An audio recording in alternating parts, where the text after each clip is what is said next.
নমস্কার দর্শক বন্ধুরা, এক্সট্রা টাইম বাংলায় আপনাদের সকলকে স্বাগত। আমি রৌনক, আমার সাথে রয়েছেন আমার সতীর্থ সব্যসাচী, এবং আমরা আজকে চলে এসেছি মোহনবাগানের আগামী যে ম্যাচ, গোয়ার বিরুদ্ধে শীর্ষে থাকার ম্যাচ, লড়াইয়ে থাকার ম্যাচ এবং শিল্ড আরও একবার ঘরে নিয়ে আসার জন্য অন্যতম গুরুত্বপূর্ণ একটি ম্যাচ।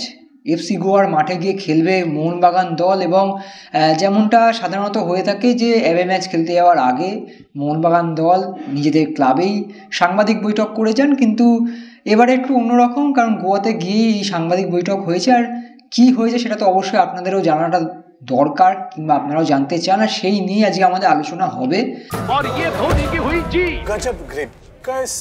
SRMB जैसे SRMB TMT बार की विन ग्रिप टेक्नोलॉजी सीमेंट के साथ बनाए मजबूत पकड़। Grip is important. তো আজকে কি কথা হলো সব্যসাচী, মলিনা নিয়ে আমরা আজকে কথা বলি এই ভিডিওতে। কোচ হোসে মলিনাকে নিয়ে কি বলেছেন সেই কথা শুরুর আগে বলতে হবে কোচ হোসে মলিনা কেমন কথা বলতে পছন্দ করেন। সব্যসাচী, একটা বিষয় আমার শেষ কিছু সাংবাদিক বৈঠকে দেখে মনে হয়েছে, হয়তো যারা রেগুলার এই প্রেস কনফারেন্স করেন তাদের কাছে একটা মনোটোনাস উত্তর হয়ে গেছে, কিন্তু তিনি যে তার লক্ষ্যে একই রকমভাবে এগিয়ে চলেছেন, লক্ষ্যে অবিচল, আর তার যে ফিলোসফি সে ডে ওয়ানে যেটা বলেছেন সেটাই ফলো করছেন, তা কিন্তু আজকেও বুঝিয়ে দিয়েছেন। কারণ সাংবাদিক বৈঠকে তুমি অবশ্যই ডিটেলসে বলবে, আমি ছোট করে বলে দিচ্ছি যে সাংবাদিক বৈঠকে প্রত্যেক দিনের মতো আজকেও গোয়ার সাংবাদিকরা প্রশ্ন করেছেন যে শিল্ড জয়ের দৌড়ে সেরা দাবিদার মোহনবাগান, গোটা দেশ এটাই মনে করছে, তিনিও কি এটা মনে করছেন?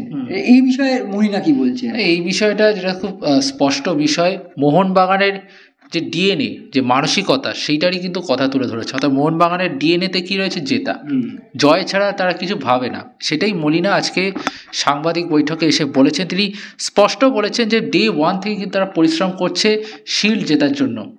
তবে শুধুমাত্র শিল্ডটা তার বৃহত্তর একটা অপশান, বৃহত্তর একটা স্বপ্ন।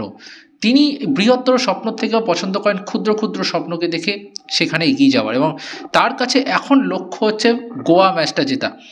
এবং তিনি বলছেন যে এই মুহূর্তে এখন লিগের অর্ধেক জায়গায় তারা রয়েছে, অর্ধেকটা কিন্তু সফল, লিগ টেবিলের মক ডালে রয়েছে তারা। ব্যাঙ্গালোরের থেকে কম ম্যাচ খেলে বেশি পয়েন্ট নিয়ে লিগ টেবিলের শীর্ষে। এখন এই জায়গা থেকে মোহনবাগান ড্রপ খেতে পারে একমাত্র নিজেদের দোষী। সেটা আশা করি মলিনার মতো একজন অভিজ্ঞ কোচ এবং তার দলে এত তারকা ফুটবলার সেটা কিন্তু করবেন না। হোসে মলিনা স্পষ্ট জানিয়ে দিয়েছেন যে যেভাবে পারফর্ম করছে খেলোয়াড়রা তাতে তিনি খুব খুশি, এবং এভাবেই যাতে ছেলেরা ভালো খেলুক সেটাই তিনি চাইছেন। শুধুমাত্র গোয়ার বিরুদ্ধে ভালো পারফরমেন্স, এটাই আপাতত লক্ষ্য কোচ হোসে মলিনার। এবং রৌনক, আরেকটা বিষয় খুব গুরুত্বপূর্ণ, যে কেরালা ব্লাস্টার্সের বিরুদ্ধে যে জয়টা, যে কামব্যাক উইন, কিংবা চেন্নাইয়ের বিরুদ্ধে যে ম্যাচটা ড্র হতে হতেও লাস্ট অবধি ম্যাচটা জিতলো মোহনবাগান, এতে কিন্তু বোঝা যায় এই দলটা শেষ মুহূর্ত অবধি লড়াই করে। এবং কোচ মলিনা কিন্তু সেটাই বলেছেন, যে যাকে জিজ্ঞেস করা হয়েছিল যে শেষ অবধি মোহনবাগান এই লড়াইটা, সেই লড়াইটা কীভাবে, এইটা নিয়ে কিন্তু কোচ হোসে মলিনা একটা খুব ভালো উদাহরণ দিয়েছে তার বেঞ্চ স্ট্রেংথ, বেঞ্চে কারা রয়েছে।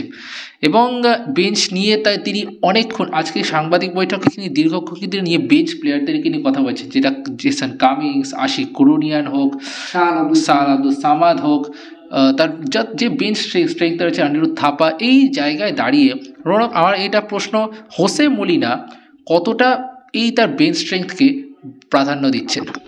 দেখো, বেঞ্চ স্ট্রেংথ এটা আজকের সাংবাদিক বৈঠক বলে না, আগের সাংবাদিক বৈঠকেও তিনি এটা বলেছেন। সবসময় একটা জিনিস মেনশন করেন, আমার চিন্তা তখন হতো যখন আমার হাতে অপশান থাকতো না, যখন আমার বেঞ্চে কেউ থাকতো না। ধরো আজকে লিস্টন কুলাসও খেলছে, বা মনবীর সিং খেলছে, বা ধরো সামনে জেমি ম্যাকলারেন খেলছে, হতেই পারে একদিন অফ ফর্ম গেল, হতেই পারে সে কার্ড খেয়ে গেল, হতে পারে তার একটা চোটের সমস্যা হলো। তখন যদি আমার হাতে অপশান না থাকে, আমি তখন বিপদে পড়বো। কিন্তু আমি যখন দেখছি যে জেমি ম্যাকলারেন আজকে গোল পাচ্ছেন, আমি জেসন কামিংসকে নামাতে পারি, এবং জেসন কামিংস তৈরি সেই জায়গায় নেমে গোল করার জন্য।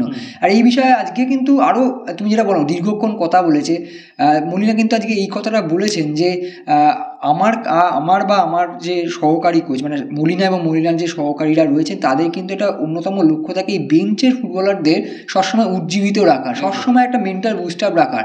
আর যারা বেঞ্চে রয়েছেন তাদের কাজ যে বেঞ্চ থেকে নেমে খেলার মোড় ঘুরিয়ে দেওয়া, সেটাও তারা জানেন। আর সেই কারণেই হয়তো এই যে মোহনবাগানকে দেখে অনেকে মনে করছেন যে এই জয়টা লাকি। এই যে বলছেন না কেরালা ম্যাচটাও লাকের, লাক, ভাগ্য, চ্যাম্পিয়ন্স লাক তাদেরই সাথে থাকে যাদের সেই সাহসটা থাকে শেষ পর্যন্ত লড়াই করার। একদম মলিনা কিন্তু এটা দেখিয়েছে। আর এইখানে সবরাজে আরও একটা বিষয় নিয়েও মানে কোচ হোসে মলিনা খুব গুরুত্বের সাথে কথা বলেছেন যে মোহনবাগান এমন একটা দল যে দলের তুমি যার দিকেই তাকাবে শুধু তারকা, একদম শুধু তারকা, তারকাও নয় মহা তারকাও রয়েছেন। এমন একটা দল আমরা বিশ্ব ফুটবলে দেখেছি যে অনেক ভালো ভালো দল তারা পারফর্ম করতে পারেন না, মিড সিজনে কোচকে স্যাক করতে হয়। তার কারণ হচ্ছে এই একাধিক তারকাকে নিয়ে, এই নক্ষত্র মণ্ডলীকে নিয়ে একসাথে ঠিকভাবে কন্ট্রোল করতে পারে না। মলিনা কিন্তু আইএসএল এর সবচেয়ে তারকাখচিত দলটাকে কন্ট্রোল করছেন। কিভাবে করছেন সেটা নিয়ে বলেছেন, সেটা সব্যসাচী অবশ্যই তুমি। হ্যাঁ, এইটা খুব গুরুত্বপূর্ণ বিষয়। মানে এত স্টার ফুটবলারদের মেনটেন করতে গেলে একজন স্টার কোচ দরকার। সেটাই হোসে মলিনা একদম স্টার একজন কোচ, আর আগে চ্যাম্পিয়নও করেছেন আইএসএল এ তার দলকে। এইখানে বড় প্রশ্ন হলো যে এক জায়গায় যখন তিনজন বিশ্বকাপার থাকে, Jason Cummings, Dimi Petratos, Jamie Maclaren, Greg স্টুয়ার্টের মতো এমন বড় মাপের প্লেয়ার থাকে। ভারতের কথাই ধরো না, লিস্টন কোলাসো, আশিক কুরুনিয়ান, মনবীর সিং, অনিরুদ্ধ থাপা, সাহাল আব্দুল সামাদ, লিস্ট অনেক বড় হতে থাকবে। সুভাষিস বসু, আমাদের বাংলার কথা ভুললে কি করে চলবে, এত প্লেয়ার রয়েছে। তো কাদের ছেড়ে কাদের খেলে? যেমন ফুটবলে 11 জন প্লেয়ার কি মাঠে নামাতে হয়, আর এখন সাবস্টিটিউট হিসেবে 5 জন, অর্থাৎ 16 জন খেলতে পারে খুব বেশি হলে। কিন্তু এই 25 জনের মধ্যে তো অধিকাংশই তারকা ফুটবলার। হোসে মলিনার ক্ষেত্রে বিষয়টা খুব স্পষ্ট, এবং এক্ষেত্রে তার সুবিধাটাও হয়েছে এই কারণে, হোসে মলিনা জানিয়েছে যে তাকে খুব বেশি পরিশ্রম করতে হয় না এই বিষয়টা। কারণ এইখানে প্রত্যেক ফুটবলার নিজেদের সতীর্থদের কিন্তু শ্রদ্ধা করেন, পছন্দ করেন, এবং যেটা আমরা অনুশীলনে দেখেওছি যে খুব ভালো সম্পর্ক তাদের মধ্যে, টিম বন্ডিং রয়েছে।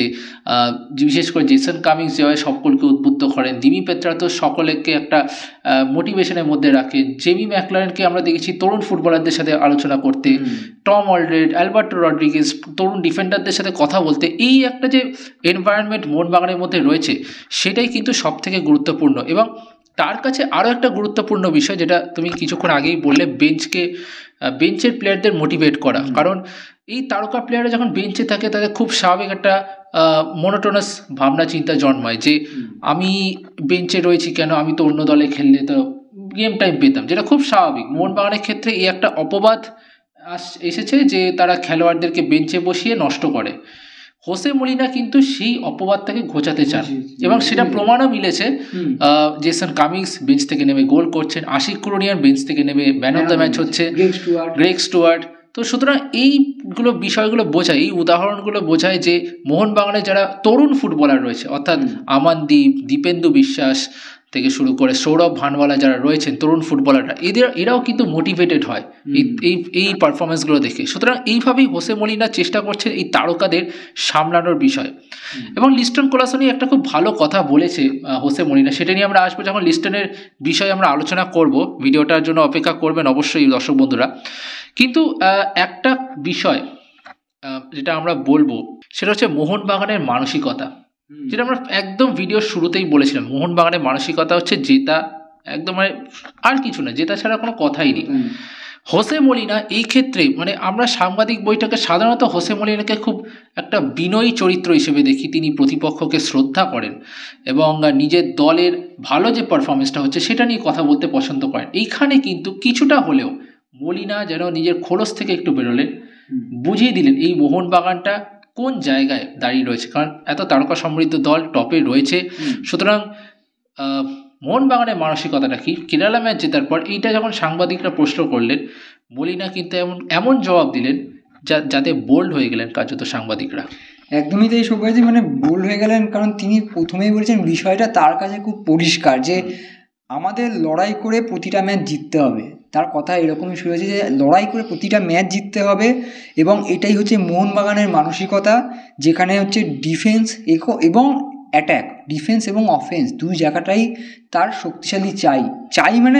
এবং সেখানে আরও একটা কথা বলেছেন যে আমরা গোল করতে চাই, আমরা ক্লিন শিট পেতে চাই। মানে একজন কোচ তিনি এরকম কথা বলছেন মানে তিনি কিন্তু শুধু যে এই যে গোল করে ম্যাচ জিতে যাচ্ছে তাতে সন্তুষ্ট নন, বা যে পরপর 3-4টে ম্যাচে ক্লিন শিট তাতে সন্তুষ্ট নন। এখানে কিন্তু অনেকটা কিছু প্লেয়ার আর সব রয়েছে, তার সাথে শুধু একজন কোচ বা খেলোয়াড়দের কি মানসিকতা সেটা কিন্তু চ্যাম্পিয়ন করে না। একটা দল তখন চ্যাম্পিয়ন হয় যখন তাদের ম্যানেজমেন্ট, তাদের কোচ, তাদের খেলোয়াড় এবং সাপোর্টাররা প্রত্যেকের মানসিকতা যখন একটা মেলবন্ধন হয়, সেটাই কিন্তু বলেছেন এখানে কোচ হোসে মলিনা, যে আমাদের ম্যানেজমেন্ট চায় সব ম্যাচ জিততে। আর মানে মানে বিষয়টা এরকমই বুঝিয়ে দিতে চাইছেন যে প্রত্যেকটা ম্যাচ জিততে চায় মোহনবাগান, প্রত্যেকটা ম্যাচে ক্লিন শিট চায় মোহনবাগান, প্রত্যেকটা ম্যাচে গোল করতে চায় মোহনবাগান। আর সেটা শুধু কোচ হোসে মলিনা চাইছেন না, চাইছেন আপনারা যেরকম সমর্থকরা চাইছেন, ম্যানেজমেন্ট চাইছে, প্রত্যেকটা ফুটবলার চাইছে। এইখানেই মোহনবাগানের মানসিকতা খুব ক্লিয়ার সব্যসাচী। এবং তার সাথে অবশ্যই গোয়ায় ম্যাচ, গোয়ায় গিয়ে প্রেস কনফারেন্স হয়েছে, গোয়া নিয়ে তো গোয়া সাংবাদিকরা জানতেই চাইবেন যে আমাদেরকে নিয়ে কী ভাবছো। এই বিষয়ে মলিনা আমার মনে হয় অ্যাজ ইউজুয়াল যেরকম উত্তর দিয়ে থাকেন, তিনি কিন্তু সবসময় প্রতিপক্ষকে সবসময় রেসপেক্ট করেন, সবসময় মনে করেন যে প্রতিপক্ষ আমার সামনে যে ম্যাচটা, সেই ম্যাচটাই হচ্ছে সবথেকে কঠিন ম্যাচ, এর পরে কোন ম্যাচ কে ভালো খেলছে সেসব না, যার সাথে খেলা সেই কঠিন দল, সেই ভালো দল। এটাই হচ্ছে কোচ হোসে মলিনার বক্তব্য। এটা নিয়ে আমি খুব বেশি এতে যাচ্ছি না, কারণ একই কথাই তিনি বলেছেন যে অপোনেন্টের খেলা, অপোনেন্টের মাঠে গিয়ে খেলা, তাদের সাপোর্টাররা থাকবে, এটা কঠিন ম্যাচ হবে এইসব। তবে এই ভিডিও শেষ করার আগে একজন খেলোয়াড়ের, একজন না 3জন খেলোয়াড়ের একটু আপডেটস দিয়ে শেষ করব, যার মধ্যে অবশ্যই গ্রেগ স্টুয়ার্ট। আমরা শেষ কিছুদিন অনুশীলনের ভিডিওতে আমরা কিন্তু বলেছিলাম যে এর আগের ম্যাচের আগে বলেছেন 10 দিন মতো বাইরে, এবং 2-3 দিন আগে আমরা একটা ভিডিও করেছিলাম যেখানে বলেছিলাম যে এই গোয়া ম্যাচে নেই, এবং ইতিমধ্যে এখন সব জায়গাতেই ছড়িয়ে গেছে বিষয়টা। সত্যি গ্রেগ স্টুয়ার্ট ছাড়াই কিন্তু খেলতে হবে মোহনবাগানকে, একটা কঠিন লড়াই হবে। তবে গ্রেগ স্টুয়ার্ট ছাড়াও আরও 2জন ফুটবলার রয়েছেন, যদিও তার প্রথম একাদশের ফুটবলার নয়, কিন্তু যেরকম কোচ হোসে মলিনা বলেন যে আমার প্রত্যেকটা ফুটবলার ইম্পর্টেন্ট, সেক্ষেত্রে ধীরাজ সিং, গ্লেন মার্টিন্স, গ্লেনও গোয়ার খেলার অভিজ্ঞতা খুব ভালো, তো এই 2জন ফুটবলারও থাকছেন না এই ম্যাচে। যদিও যারা রয়েছেন তাদের নিয়ে কিন্তু যথেষ্ট আত্মবিশ্বাসী কোচ হোসে মলিনা। এবং আপনাদের কি মনে হয় এই ম্যাচ থেকে মোহনবাগান 3 পয়েন্ট নিয়ে ফিরতে পারবে, নাকি 1 পয়েন্ট নিয়ে খুশি হবে? আপনাদের মানসিকতা বা আপনাদের মনের মধ্যে কি চলছে অবশ্যই কমেন্ট বক্সে জানাবেন। এবং কোচ হোসে মলিনাকে নিয়ে যদি কিছু বলতে চান জানাবেন, পিন কমেন্ট থাকবে আপনার কমেন্ট। এবং ভিডিওটি ভালো লাগলে লাইক করুন, শেয়ার করুন বন্ধুদের সাথে, এবং লিস্টেন কোলাসের প্রেস কনফারেন্সে কি বলেছেন সেটাও আসবে ভিডিও, তার জন্য কিন্তু অবশ্যই সাবস্ক্রাইব করতে হবে। সাবস্ক্রাইব করুন এবং এভাবেই আমাদের পাশে থাকুন। ধন্যবাদ। Extra time.